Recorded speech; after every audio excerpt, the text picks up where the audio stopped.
이르면 이번 주말쯤 미국과 이란이 종전을 놓고 다시 협상 테이블에 앉을 전망입니다. 네, 도널드 트럼프 미국 대통령이 자신이 직접 파키스탄에 갈 수 있다고 말해 타결 기대감을 키웠는데요. 관련 내용 엄효식 한국 국방안보포럼 방산안보실장과 함께 짚어보겠습니다. 어서 오십시오. 네, 내가 직접 갈 수도 있다. 파키스탄으로 직접 갈 수 있다고 트럼프 대통령이 오늘 말했는데 협상에 그만큼 자신감이 있다는 걸까요? 네, 그렇게 보여집니다. 왜냐하면 15일하고 16일 이틀 동안에 걸쳐서 트럼프 대통령의 그 협상 대표로서 가장 인정받고 있는 파키스탄의 무니르 참모총장이 미국의 협상안을 들고 이란을 갔잖아요. 이란을 가서 이란의 주요 주자들을 만났는데 특별하게 이란 쪽에서 말 나오는 게 없습니다. 그 말은 무니르 총장이 가져갔던 여러 가지 협상안에 대해서 이란 측도 상당 부분 동의했다는 내용으로 볼 수밖에 없고, 만약 거기에서 뭔가 굉장히 이견이 있었다라면 이란 측에서 본인들에게 유리하게 협상을 끌어가기 위해서 뭔가 다른 이야기를 외부에 표현했을 텐데 이제 아무 말이 없거든요. 네. 그리고 특히 그 트럼프 대통령이 무니르 참모총장을 계속 칭찬하지 않습니까? 예, 화면속 저 인물이요? 네, 그렇습니다. 너무 잘하고 있다. 너무 잘하고 있다는 것은 미국의 의도에 맞도록 이란을 잘 설득하고 있다는 의미인 것 같고, 그리고 전쟁하는 동안에는 미국과 이란 간에 날선 발언들이 계속 오고 갔었는데 휴전한 이후로는 그런 것도 사실 별로 없거든요. 그러면 뭔가 미국이 의도했던 그 방향으로 대략적으로 가고 있는 것이다라고 보는 게 맞을 것 같습니다. 네. 그러니까 미국의 의도라는 것이 트럼프 대통령이 앞서서 얘기했지만 그랜드 바겐에 대한 부분을 이제 어필을 했잖아요. 근데 포괄적 합의의 타결이 이루어져야 되는데 그 앞서서 저희가 제시했었던 그 10가지들이 다 타결이 될지 그 부분이 좀 의문인데요. 헤그세스 장관이나 트럼프 대통령이 이제 포괄적 합의라고 표현을 했는데, 이제 포괄적이라는 것은 너무 세부적인 거 가지고 그거 가지고 지금은 그 다투지 말자, 그냥 큰 틀에서 합의해 달라. 그럼 큰 틀에서 합의할 수 있는 게 뭔가 하면, 첫째는 앞으로 핵무기 개발하지 않겠다. 두 번째는 지금까지 했던 우라늄 농축 물질들을 이거 전부를 미국에게 맡기겠다. 이게 포괄적인 것이고, 그다음에 이제 세부적으로 가면은 그 농축했던 물질들을 뭐 어디로 가져갈 것이냐, 또는 앞으로 그 뭐 핵 개발에 대한 유예 기간을 몇 년을 할 것이냐, 이런 것들은 이제 그 다음 문제라는 거죠. 그 벤스 부통령이 지난번 1차 회담 때 마지막 떠나면서 아주 간단한 그 휴전 회담 의제를 자기는 두고 떠난다. 이거에 대해서 이란 쪽이 답변을 바란다고 했는데, 사실 그것이 어떻게 보면 그냥 과거에 농축했던 우라늄 물질들을 포기하겠다. 앞으로 핵무기 만들지 않겠다. 그거에 대해서 동의하게 되면은 그거에 대한 반대급부로 미국은 이란에게 가장 큰 선물을 주고 경제라든지 또는 어떤 일반 국민들의 삶의 변화가 있는 그런 지원을 하겠다는 거거든요. 그것이 지금 대략 미국의 의도대로 어느 정도 갔고, 이란 측도 그것을 일정 부분은 수용했기 때문에 지금처럼 휴전에 관한 분위기가 비교적 긍정적으로 가고 있는 것으로 보여집니다. 네, 지금 트럼프 대통령은 이란이 핵 찌꺼기까지 미국에 다 주기로 했다, 이렇게 얘기를 했거든요.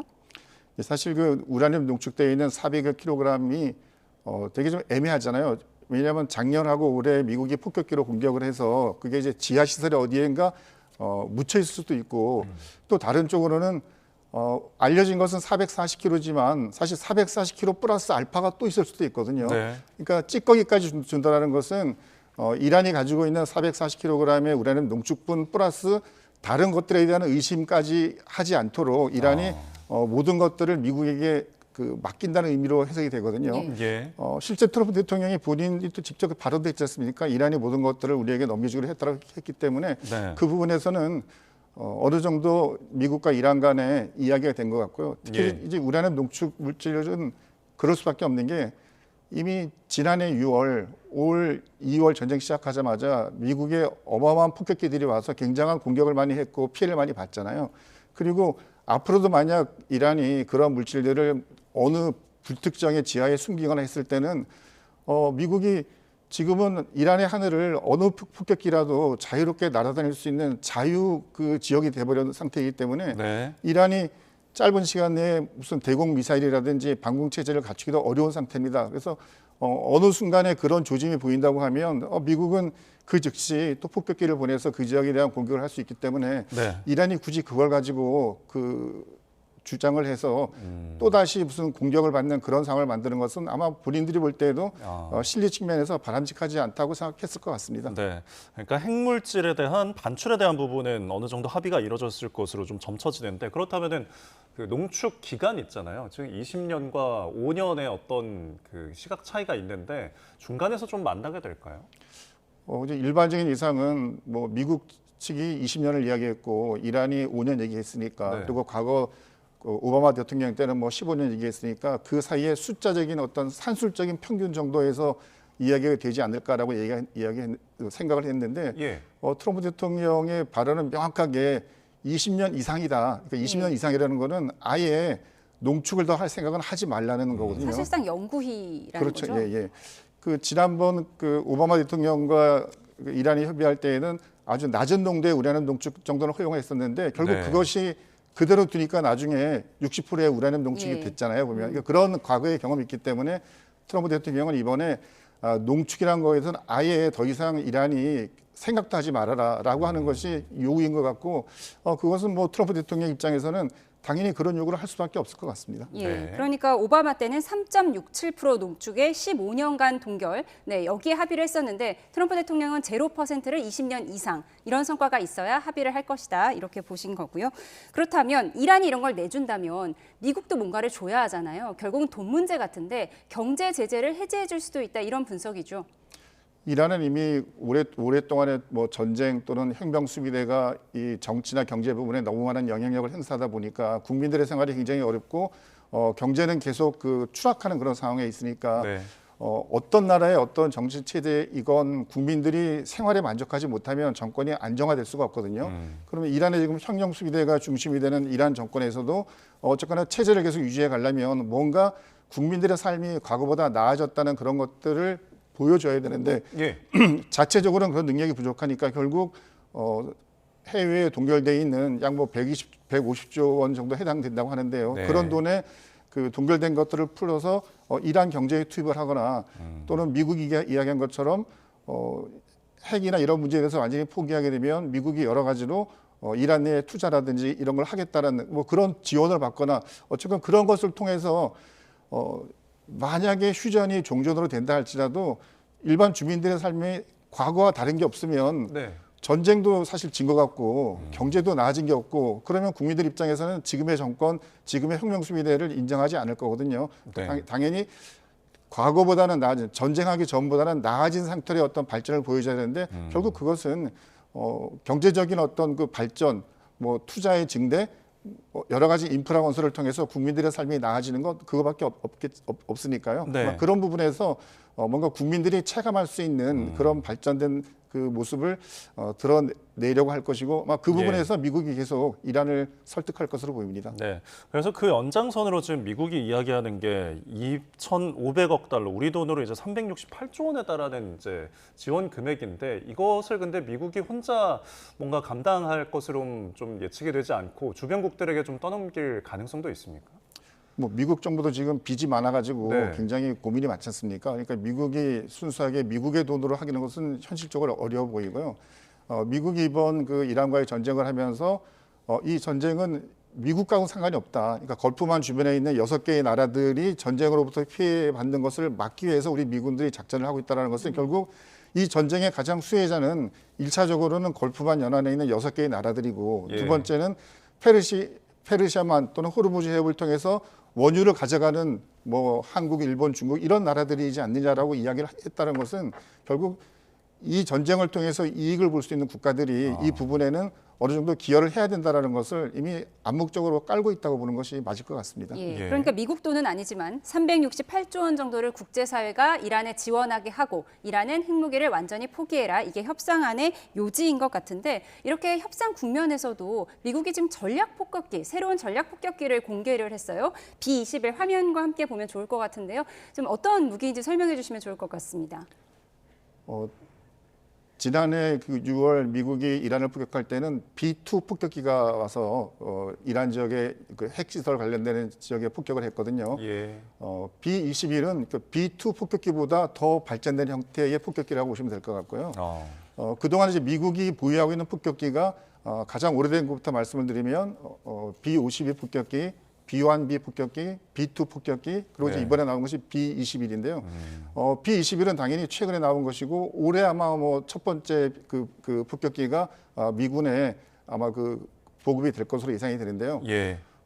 과거의 폭격기들보다 폭탄을 달 수 있는 무장의 양은 조금 줄었지만 무장의 양이 줄은 대신에 이것이 더 위력적이라고 할 수 있는 것은 그 폭격기가 달고 있는 무장하고 있는 폭탄들이 네. 더 정밀하고 더 위력적이기 때문에 과거보다 무장 수량은 예를 들면 B2 폭격기 같은 경우는 약 뭐 한 25kg 정도, 25톤 정도의 그 폭탄을 달 수 있는 데 반해서 B21은 뭐 15톤 정도 폭탄을 달 수 있다거든요. 예. 외형상으로 보면은 톤수가 줄어들었으니까 그만큼 위력이 떨어지는 거 아니냐라고 볼 수 예. 있는데 예. 그게 아니라 그 15톤 정도밖에 되지 않지만 그 폭탄은 더 정확하게 원하는 표적을 명중시켜서 무력화시킬 수 있어서 네. 오히려 더 그 앞에 있던 B2 폭격기보다는 더 위력적이라고 볼 수가 있겠습니다. 저렇게 네. 전면 사진을 다 공개하는 게 좀 이례적이라고 하더라고요. 어떤 메시지가 있겠죠?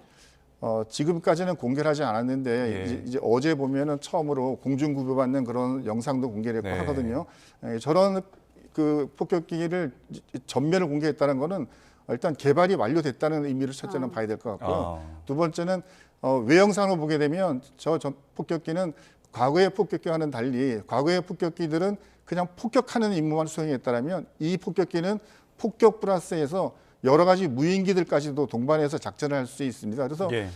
과거에는 폭격기 한 대가 한 대로서의 역할만 할 수 있었다면 네. 이 B21 같은 경우는 옆에 무인기 서너 대를 같이 동행해서 이란 지역에 대한 공격을 할 수 있기 때문에 만약에 이란을 공격한다면요. 더 예. 이란 입장에서 굉장히 부담스럽고 이 폭격기가 이제 올해부터 미 공군에 이제 공급이 된다고 하면 만약 이란이 휴전을 하지 않고 계속 미국과 싸우겠다고 하면 결국 저 B21 폭격기가 이란 지역으로 날아오지 않겠습니까? 네. 이란 입장에서는 신경을 쓸 수밖에 없습니다. 네.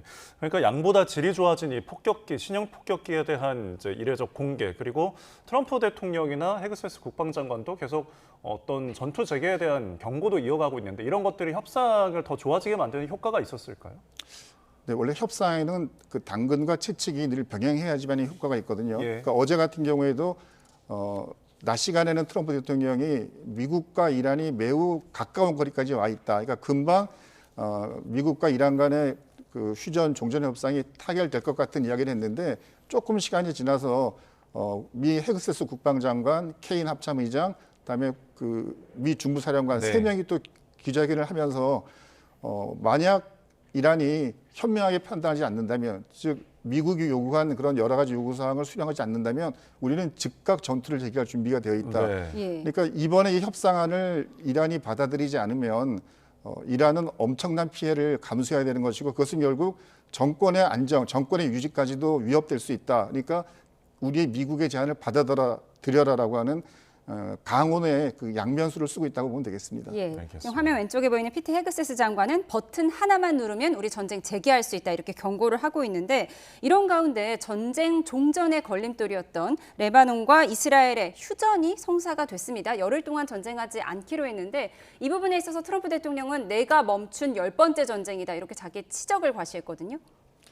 트럼프 대통령 입장에서는 일단 본인이 의지한 대로 전쟁이 가고 있기 때문에 속으로는 굉장히 기분은 좋을 것 같습니다. 세계 평화에 본인이 정말 큰 역할을 하고 있다고 생각할 정도니까요. 이스라엘 같은 경우는 레바논에 대해서 미국이 더 이상 공격을 하지 말라고 말리는데도 계속 공격을 했고 네타냐후 총리 같은 경우는 레바논과의 전쟁을 끝까지 끌고 가려는 듯한 그런 의지가 늘 보여왔는데 이제 갑자기 휴전으로 전환이 됐잖아요, 보면. 아마 저런 휴전을 할 수밖에 없었던 이유는 네. 일단 트럼프 대통령이 네타냐후 총리에게 강력하게 요구를 한 것 같아요. 왜냐하면 갈리바프 이란 국회의장이 미국과 이란 간의 휴전이 되려면 선결 조건으로 이스라엘이 레바논 공격하는 것을 중단해야 된다라고 이야기를 했거든요. 그러니까 일단 미국과 이란 간의 휴전 협상이 종전 협상으로 갈 수 있는 그것도 분위기 여건 조성 차원에서 예. 이스라엘이 레바논을 공격하지 않는 것이 정말 필요했었는데 그 말을 이제 들은 거죠. 아마 그 말을 들을 수밖에 없었던 이유는 뭐 이스라엘 내부에서는 굉장히 반대했다는 거 아닙니까? 계속 레바논을 공격하자라고. 네타냐후 총리 입장에서는 미국 이스라엘 입장에서 가장 큰 우방인 미국 대통령의 말을 안 들을 수 없는 것이고 네. 또 네타냐후 총리 입장에서는 개인이 여러 가지 비리 사건으로 뭐 재판을 받는 입장에서 트럼프 대통령이 본인의 든든한 지킴이가 돼서 그런 사법 재판으로부터도 본인을 좀 도와줬으면 하는 마음이 있는데 그런 입장이기 때문에 트럼프 대통령의 그 이야기를 뭐 수용할 수밖에 없었을 것 같고요. 네. 두 번째는 그 레바논 상황이 이제 과거와는 조금 달라진 거죠. 과거에는 레바논이라는 국가가 1948년도에 이스라엘이 건국되고 난 이후에 계속 많이 싸워왔었는데 예. 그 싸움의 주체는 1980년대부터 헤즈볼라가 주로 싸움을 많이 걸었거든요. 네. 레바논 헤즈볼라는 이란의 후원을 받고 있지만 무장 정파이고 또 하나의 정치 집단이고 정당이거든요. 네. 지금까지는 레바논 헤즈볼라가 레바논에서 정부의 어떤 여러 부분에서도 중요한 역할을 하고 레바논 일종의 국회에서도 하나의 정치 세력으로 자리를 잡았었는데 지금 현재 이제 가끔 언론에 보도되고 있는 레바논의 대통령, 레바논 총리 이런 사람들은 헤즈볼라와 관계없는 사람들이거든요. 그러니까 과거보다는 헤즈볼라 세력도 좀 약해졌기 때문에 헤즈볼라도 이번에 이스라엘과 휴전을 이제 받아들이겠다는 취지의 이야기를 했잖아요, 보면. 예. 그러니까 헤즈볼라의 세력이 굉장히 좀 약화되는 추세인 이 상황에서 휴전을 통해 가지고 일단 전쟁을 멈추겠다는 의도가 있어 보이는데 이제 문제 관건은 근데 이스라엘이 요구하는 것은 헤즈볼라의 완전한 무장 해제인데 과연 현재 레바논 정부가 헤즈볼라의 무장 해제를 할 수 있는 능력이 있느냐 이 부분에서는 의문이 있고 만약 레바논 정부가 그 헤즈볼라의 무장 해제를 못하게 되면 네. 뭐 그 다음 수순은 너무나 뻔하지 않습니까? 이스라엘이 레바논 정부가 못하니까 우리가 하겠다라고 해서 다시 한번 전쟁을 이어갈 수 있는 빌미가 되는 거라서 지금의 그 휴전은 완전한 휴전이라기보다는 예. 아직도 뭔가 완성되지 않은 미완성의 휴전이라고 보는 게 맞을 것 같습니다. 네. 그러니까 지금 아직 이스라엘의 그 군들이 남부에 주둔해 있잖아요. 헤즈볼라는 지금 이 군 병력들도 좀 물러나는 입장인데 지금 이 불안한 상황도 조금 그래서 시각이 보이는 것 같더라고요. 이게 완전히 이제 좀 잠잠해지려면 어떤 것들이 필요할까요? 그 레바논 남부 지역은 과거에도 이스라엘이 점령했다가 예. 한번 철수를 했잖아요. 네. 그리고 이스라엘 입장에서는 레바논 남부 지역은 그냥 이스라엘의 영토로 만들었으면 좋겠다 하는 생각을 가지고 있으니까 지금도 이제 뭐 그 이스라엘 약 5개 사단 정도가 레바논 남부 지역을 들어가서 그쪽에서 전투를 하고 있는데 예. 레바논 입장이나 또는 헤즈볼라 입장에서는 이스라엘이 군대들이 그대로 레바논 남부 지역에 있는 것은 그것은 이미 전쟁을 해서 점령하겠다는 의미인 것이고 네. 그리고 어떻게 보면 레바논 입장에서는 자기들의 영토를 잃어버리게 되는 거잖아요. 그러니까 레바논 정부나 또는 헤즈볼라 입장에서는 레바논 남부 지역에 있는 그 이스라엘 군이 철수하라는 것이 가장 중요한 요건인데 과연 이제 그 이스라엘이 철수를 할 것이냐? 네타냐후 총리 같은 경우는 안 하겠다 그러지 않습니까? 네. 예, 휴전이지만 우리 부대들은 그대로 레바논 남부 지역에 주둔은 하고 있겠다. 그 말은 이 지역은 포기하지 않겠다는 것이고 포기하지 않겠다는 것은 아까 휴전을 통해서 헤즈볼라가 무장 해제를 할 수 있느냐 없느냐의 문제와 연결이 돼가지고 네. 다시금 이스라엘과 레바논 간에 전쟁이 재개될 수 있는 불씨로서 남아있다고 봐야 되겠습니다. 네, 약간 불안한 휴전 상황까지 짚어봤습니다. 지금까지 엄현식 한국국방안보포럼 방산안보실장과 함께했습니다. 고맙습니다. 고맙습니다.